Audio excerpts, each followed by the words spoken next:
Ladies and gentlemen, people of the internet, honoured viewers, welcome to the Inception stream for the World of Klink. I am your host, Colonel Klink, and welcome to this channel.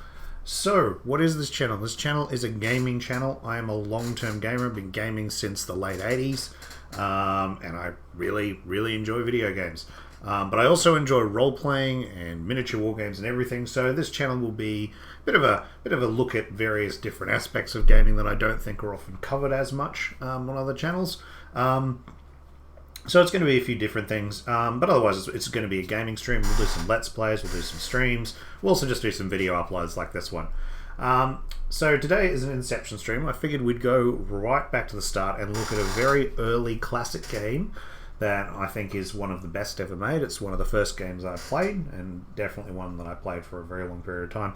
A lot of you who did live through the early 80s and late 80s and 90s probably have played this game before. If not, you probably at least heard of this game. So without further ado, we will get it started, and hopefully you'll get some tingles up your spine when you first hear the music. Here we go.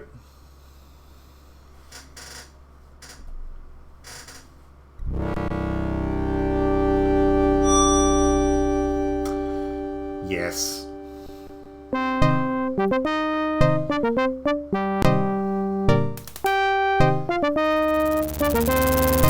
That's right.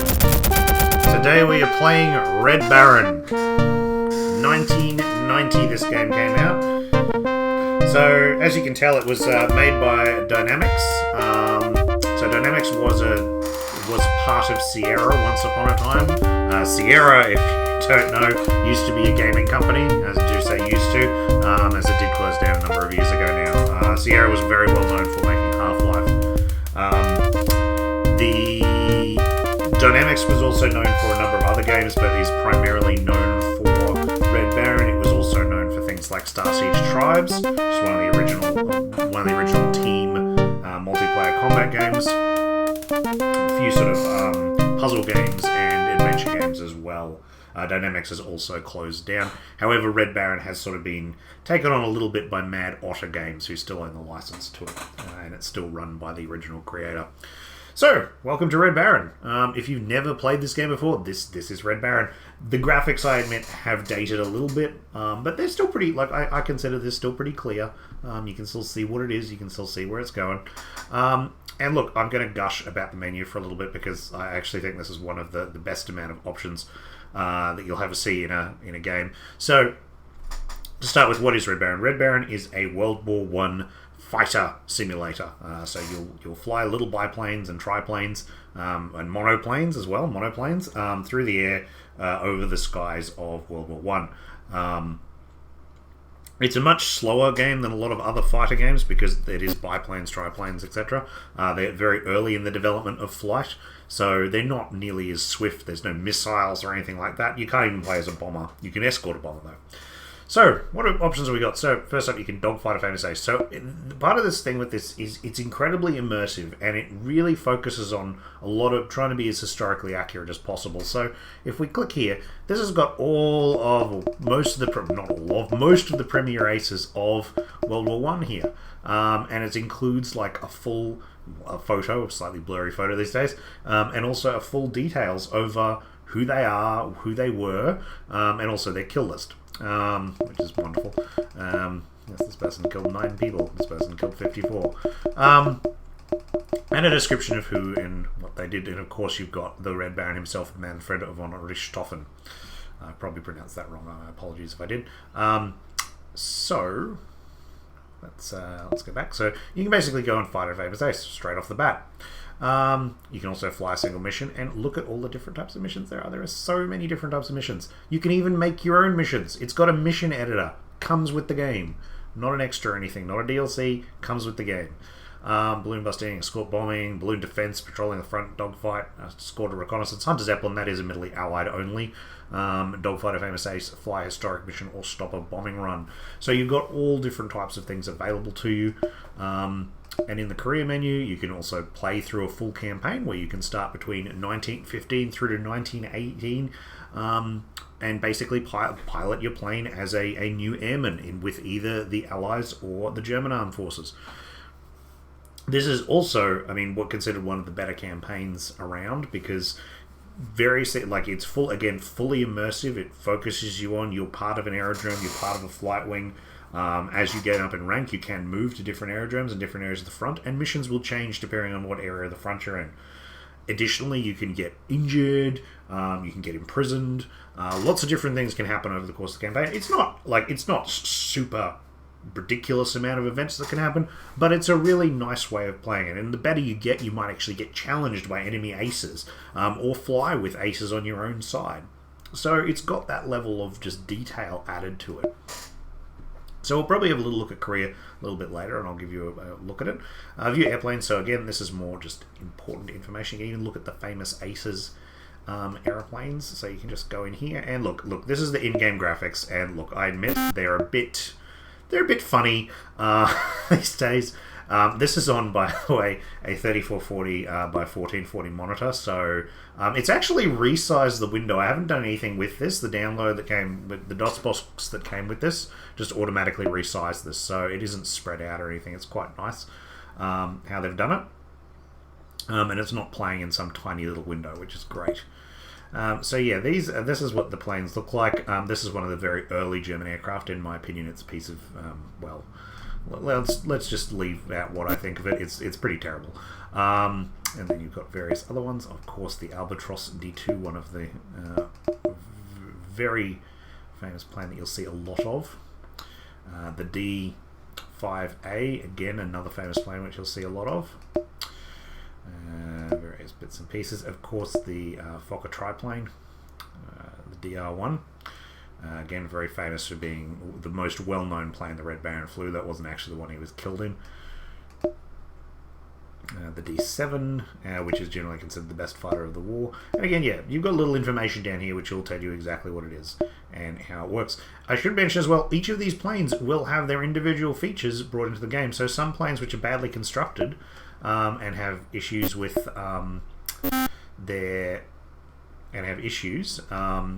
their potentially like their wings or anything.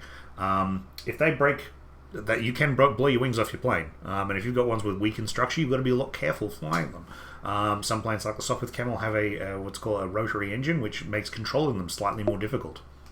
So have a quick look. So here's of course the Red Baron's planes, and it gives you again a bit more history. This is his D3, and this is his D5s, which was basically his other plane. And finally, of course, his Scarlet triplane. So yeah, you can have a look at all of that. It's got all of that historical information built into the game. What else have we got? Other options. So I will point out, this is an early game. Option menus were restricted. Yep, that's our options. Hooray! There are no ways of changing buttons or anything else. The way you can when you purchase this game, if you don't own a copy, you'll just need to get some reference material when you purchase it. It's as simple as that. It will come with all the games. If you do own this and you've lost your reference material, you can find it on the net pretty easily. Just have a quick search for it. But yeah, you can't really change much. It's an early game. That's what happens. You can even watch the credits. We can listen to a different set of music, but we don't really want to know that. Oh, you can watch a full demo where I'll show you what the game's like. Lastly, we come to the mission recorder, and again, features in this game, just so many features. This comes with a mission recorder. 1990, it comes with a full mission recorder where you can change camera angles. So this is just one I did a little bit earlier when I was having a check to make sure this game actually ran alright. So here you go. It's a full mission recorder. I can look at different angles. I can go to an external camera of my plane. I can't like scroll in and out. You've got to use the buttons, admittedly. And you can even enter the simulation and change the outcome of it, and then save it as a different thing if you didn't like something that happened. Yeah, there's some planes exploding. I mean, just check that out. It's just the amount of features, as I said, in this is just fantastic. Now we've switched to an independent view. I can even switch to various different planes. There's the enemy plane. This one's coming into the ground. You can zoom out a little bit, and we'll watch him crash. There we go. So you can do anything you want, and then you can essentially just play with the mission recorder and make sort of like a little movie and then save it. So we don't want to make any changes. So let's get into it. Let's see the game. You've heard me blag on for a bit too long, so let's have a look. What should we do? Let's dogfight a squadron. Who should we fly for? Let's fly for the Royal Flying Corps. Royal Flying Corps. No, I think technically it's meant to be Allied. It's basically the RAF. Or the RFC back then. Alright. Again, immersion. So instead of a bunch of sliders or features you set up, instead you update a paragraph, and that paragraph will then be translated into a set of mission orders.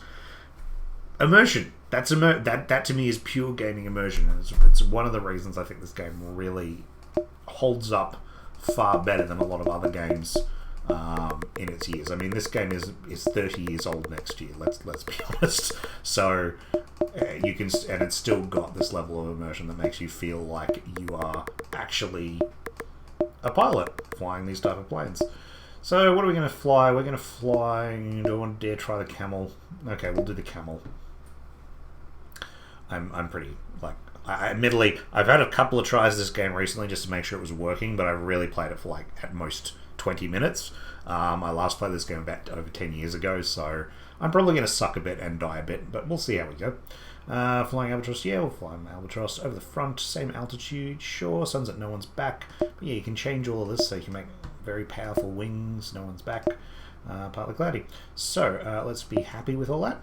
And here we go, and it's now translated. German fighter squadron flying above sector E6. It's wreaking havoc on our recon planes. Your orders are to find the enemy squadron and shoot it down. I'm not sure they use exclamation marks in mission orders, but anyway. You'll start near the enemy squadron, locate it and shoot it down. Winds are light, skies partly cloudy. So, we can now go into further options. Again, further options, and we can go into the flight roster. So we're actually the wing commander in this instance, so we can change all of these options. We can go in like a V-wing or a diamond. I think we'll go in a diamond, actually.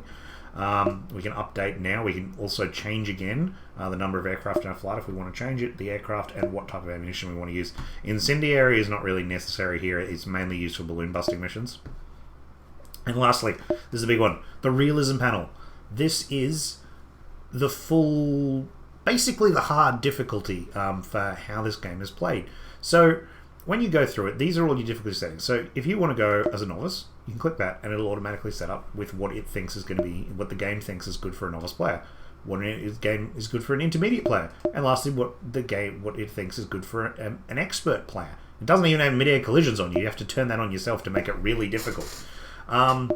So, I mean, and as well, you can turn this stuff on as you need to. So again, rather than a set of difficulty levels that you have, you can basically update this manually yourself as you learn how to fly. So if you want to learn how to fly a plane, you might turn everything off and just have a go, just to make sure you can fly. Then you add on perhaps aircraft damage and you learn how to land your plane and take off your plane.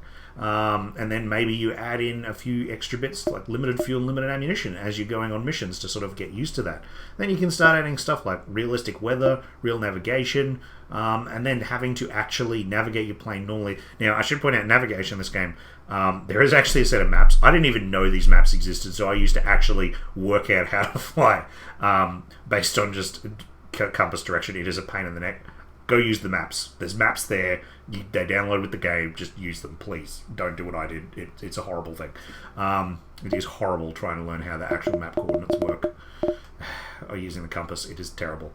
Alright, so what am I going to set this to? I am going to set this to expert. I'm going to drop the combat down to standard though, because like I said, I'll probably die. But I will turn all the settings on. I have played this game a lot in the past, so I don't think I'm going to be that... Well, I want all the features on. So, do we want to save mission as tape? So this would immediately allow us to save it in the flight recorder. So we're going to hit yes, just to show you guys what it's like. And here we are in the game. I will point out the sound is a little bit loud. You can't actually change the volume settings on this. And again, it's immersion. It's about the plane is meant to be really loud. And I've been shot at and I've been hit. So all the little boxes down the bottom will basically be sort of descriptions of what your pilot's feeling or thinking at the time. So it might be that he's been shot and he's bleeding to death. So he says, I'm bleeding to death. But again, there was no radio or anything in this period of time.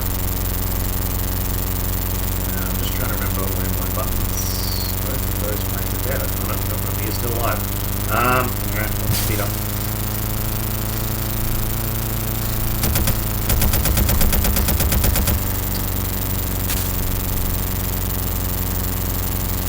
This is why I love the software camera. Yes, I did just do a barrel roll. And my plane is about to stall. See, it's got just these little features in it that mean, like, it does actually feel like flying one of these old aircraft. And look, I'm not a pilot myself. If any pilots want to jump on and tell me I'm wrong, this is absolutely not how these aircraft work, well, go ahead. But I do know the plane stall if you're facing straight up. That's basically basic tenets of flying. If fuel goes in the back, therefore it can't hit your engine.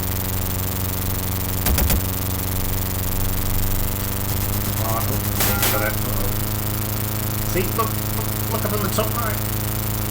I've got a bullet hole. So you actually do see damage occurring. And can I put out all I'll be wounded? Oh dear. So when you're wounded, basically, you start slowly bleeding out, and your best option is at this point to land. So I'm going to land, because otherwise you will bleed out to death. I'm probably not going to make it. You can also attempt to finish the mission, but that just generally doesn't turn out terribly well. Yes, as I was saying, all of the controls you see are actually full controls. It is giving me my speed, my altitude, my oil level, and my fuel and compass direction. So all of those, that is completely usable. Now, let's run myself out of land. God. This could be really bad. I haven't landed yet. And I'm dead. Welcome to Red Baron. You will die a lot when you have your difficulty up high. They did call them a 5-minute flies for a reason. So we shall save. The mission recorder, and look, there's the horrible funeral music as I've crashed.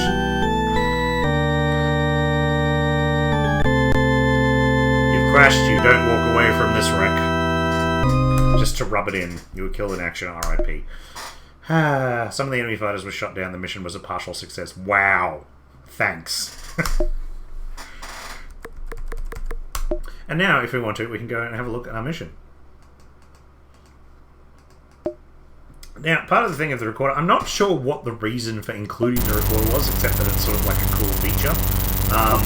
But I mean, certainly, like, if you wanted to, you could certainly look at how you were doing in the air and, like, what happened. And I'm pretty sure there was a fighter behind me, the one that I was initially chasing, and I let him go. I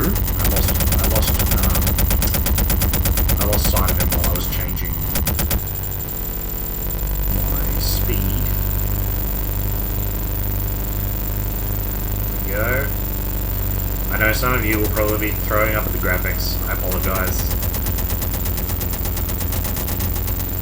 It's just got this sort of like it slowly increases and decreases, like it decreases the details as you get closer automatically, but it seems to be built completely for, well, pretty terrible computers back in the day. I'm not actually sure what the recommended system settings were for this game. I have a feeling it was 286 or 386. Probably would have been a 386. I'm pretty sure that was the computer I originally played it on. So there's me shooting this one, and yeah, there's a guy behind me. Oh no, that's the one.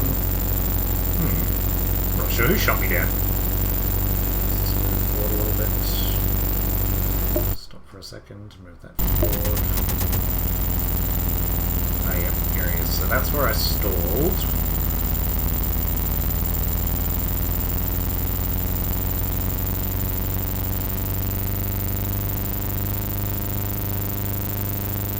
Yeah, I let him get behind me. It's gonna be him.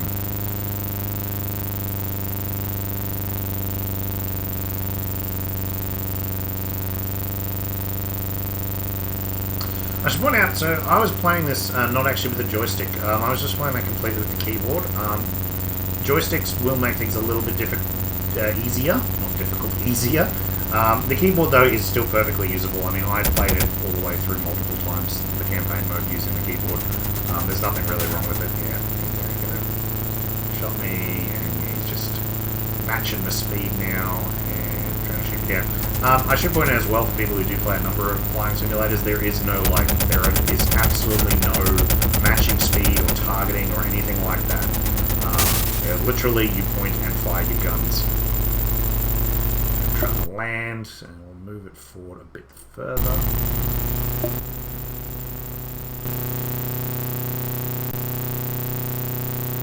I have a feeling I was just pointed a little too far down, or going too fast, one of the two.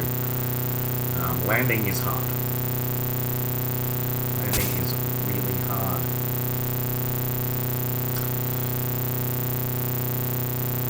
Yep, that's what you came on the internet to see. A little plane throwing little clouds of pooping little smoke bombs out.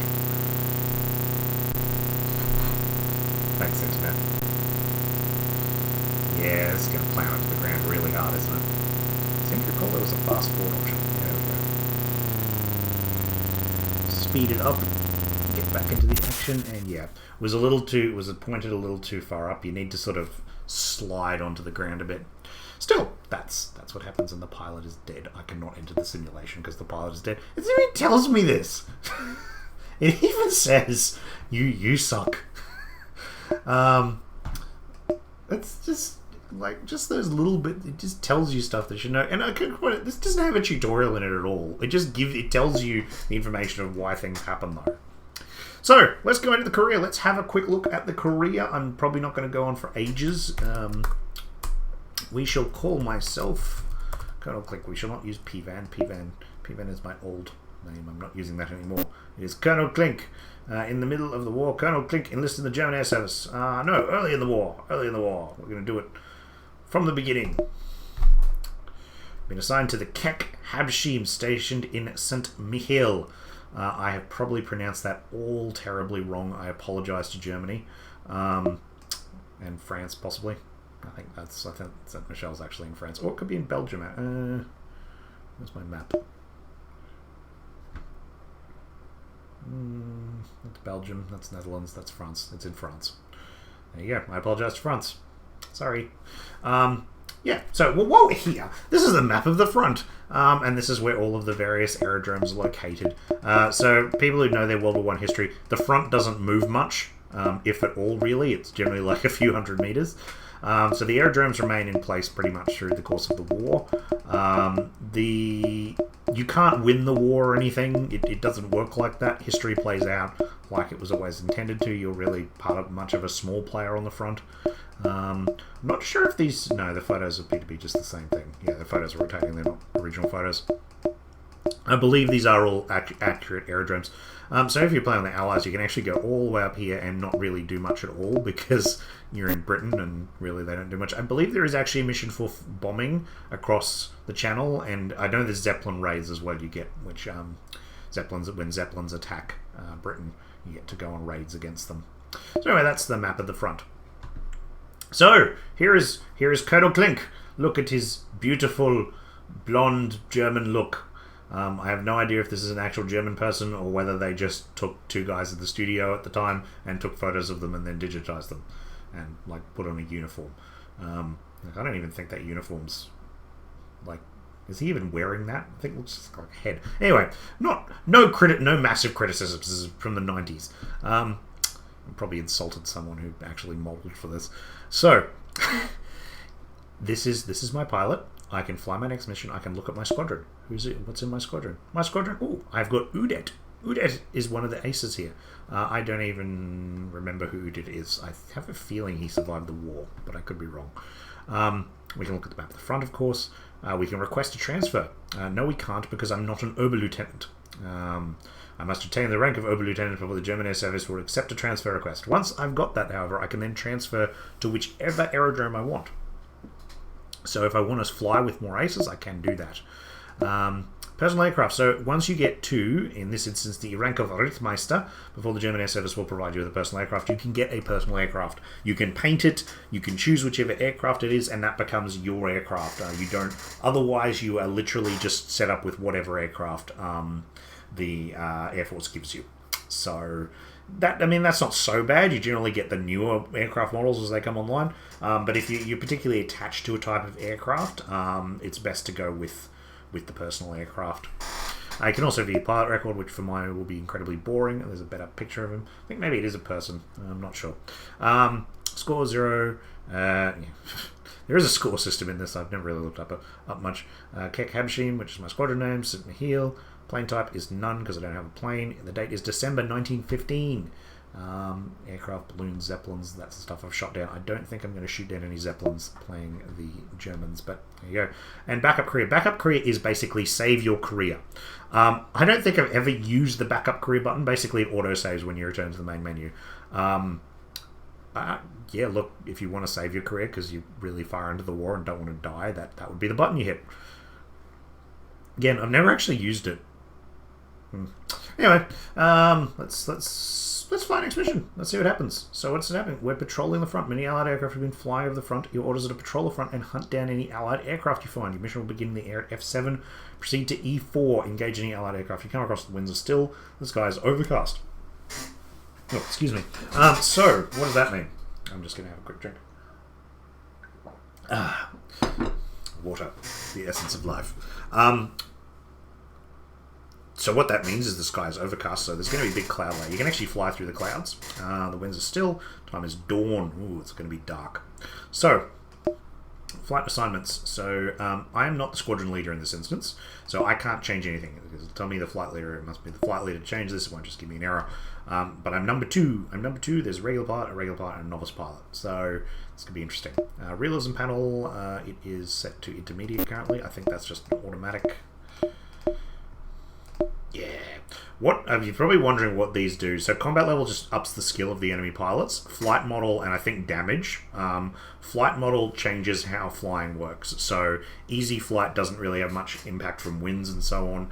And aircraft don't tend to have their special abilities. As you go up in flight model, it increases like actual environmental effects and the necessity of knowing what your aircraft can and can't do. Well, I think that's fiddling around enough. Let's begin the mission. No, we're not saving on a tape. That still loads. Alright, so, you're probably wondering what I'm going to do. So, if you were playing with low-level instrumentation, it would have in the center of the screen underneath my crosshairs a little indicator of where you are. In this instance, I don't have that on because I'm playing with a hard difficulty. And look at my plane's instrumentation. I've got virtually nothing. I don't even have an altitude indicator in this plane. I told you this plane is terrible.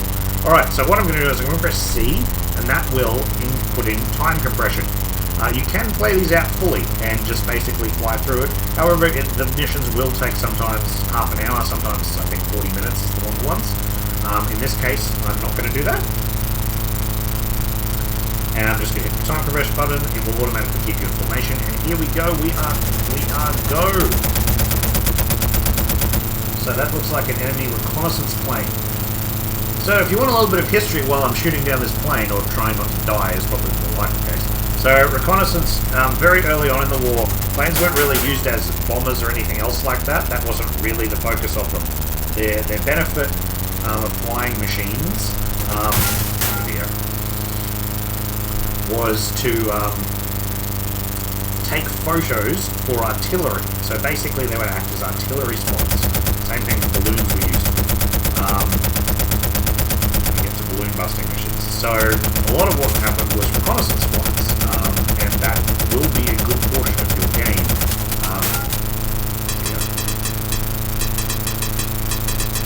Unjam guns, unjam. So what I'm doing is I'm pressing the U button for unjam.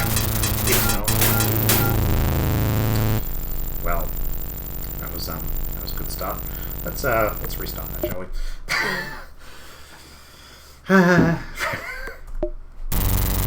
So you can always restart the mission. There's no sort of Iron Man mode that will you automatically die. You can always replay the mission.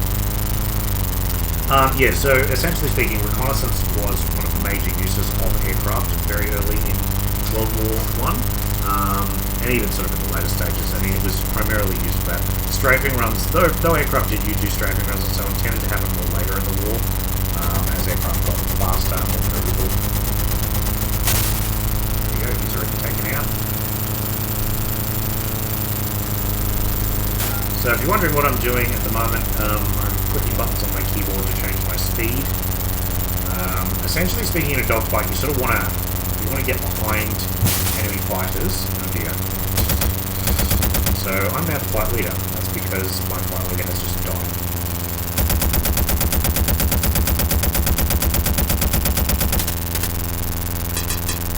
I get it. Oh, go me. Yes, anyway, I'm pressing the U button at the moment to unjam my guns. What the U button is doing is it's simulating the pilot punching his machine gun until it gets started again.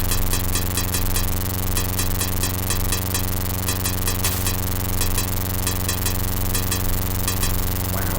There we go, forbidding crew so my guns are punching. Again, immersion tells you what happened. Someone's probably going to tell me that is an immersion. That is an immersion, Klink. You're making stuff up. That's immersion. That's what I call immersion.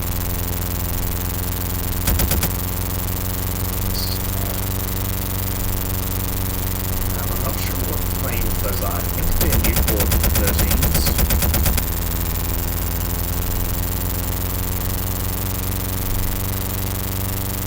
So you see those occasional bullets that come up there? That's actually flak and bullets from the ground. So despite we're flying over the front, so the front's generally relatively safe. Those are the trench lines you can see on the ground there. It's great graphics,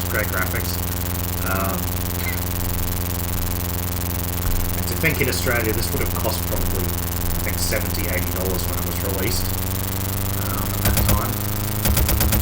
Yes, America, that's how much games cost in Australia. Hey, it took it. Wow!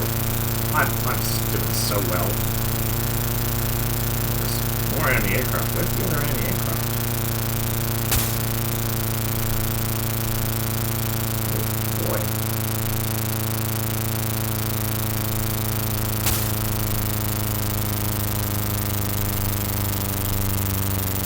Yeah. Ship plane. I said ship plane. Ship plane. I did not swear. I promise.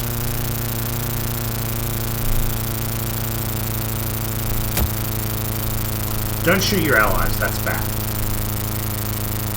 think if you shoot your ally 3 times and shoot them out of the sky, then you're kicked out of the Air Force. Pretty sure that happens. So, one of the joys of flying early aircraft is that you stall quite easily, so you have to get to higher altitudes, and I'm not sure I'm going to catch them. I think they're faster than me. At least going up they are.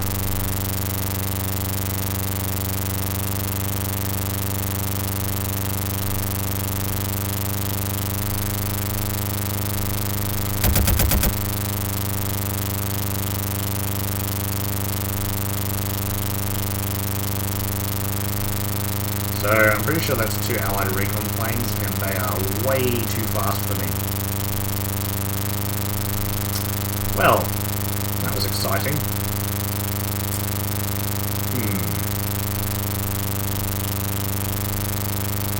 I don't even know what altitude I'm at.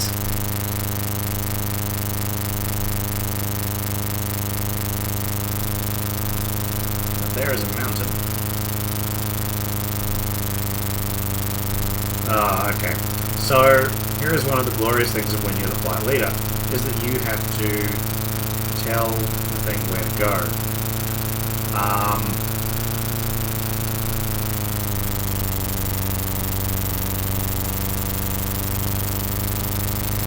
Now, I admit, I'm not entirely certain which direction I'm going. East would be towards German lines.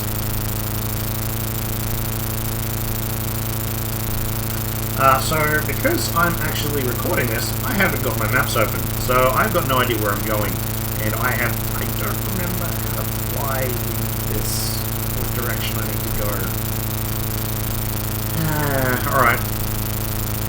Probably going to be a very short career. So, I should point out, if ever this does happen to you, you can press the escape button and return to base, continue flying, or return to base or restart the mission. And the reason to do that would be, of course, one in the situation where you get lost, or alternatively, if you're really badly injured, that you can't generally do it when you're in the middle of combat. It goes, you're in the middle of combat, you cannot escape. So just something to be aware of. Alright, well, we're going to go southeast. We're going to try and catch these little...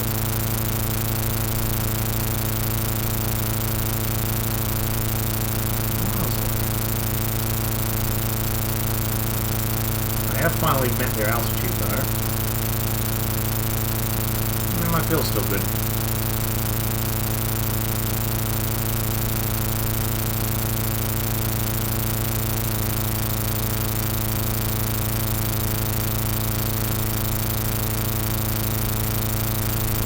So, while we're waiting for my really terrible early aircraft to catch up to this plane,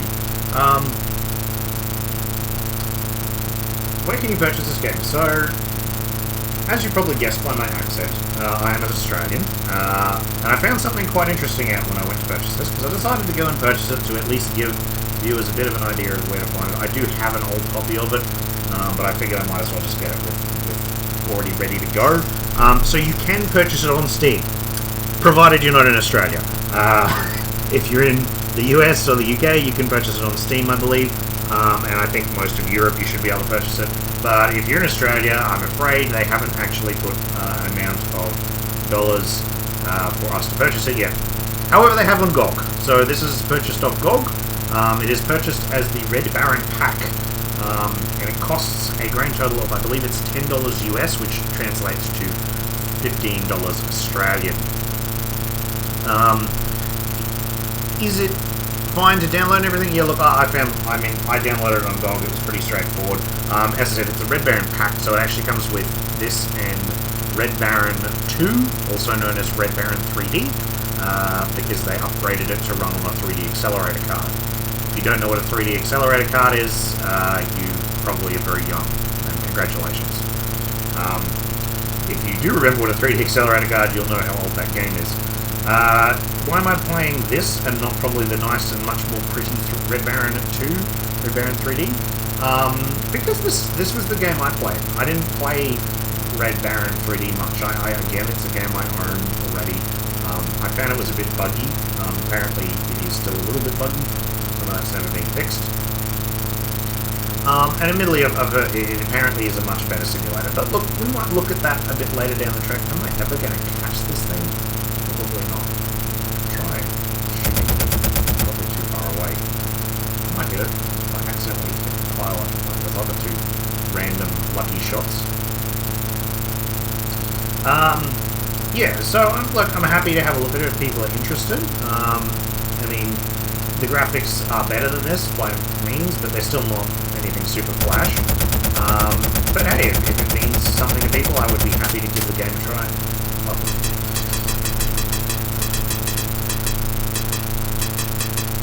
Oh, I'm starting to see wings.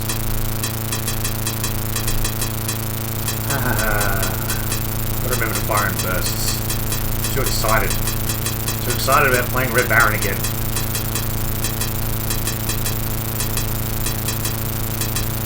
So how's every weekend going?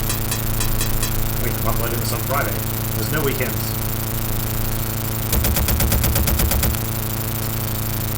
You know, I'm really glad I wasn't a fighter pilot in World War I. That's really all I can say about this game. And there we go. I mean...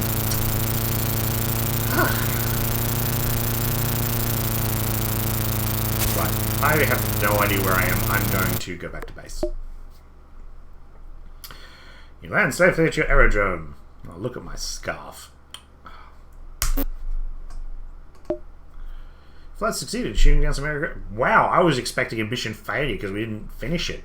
But hey, we actually shot some stuff down, and 3 of them were me. Wow. I actually did pretty well. And I scored 93, and I believe that score's based off, one, what you did, and also their difficulty score you set it for yourself at the start. We did lose 2 aircraft from our squadron, though. That's because our squadron was made up of terrible aircraft. Oh! What?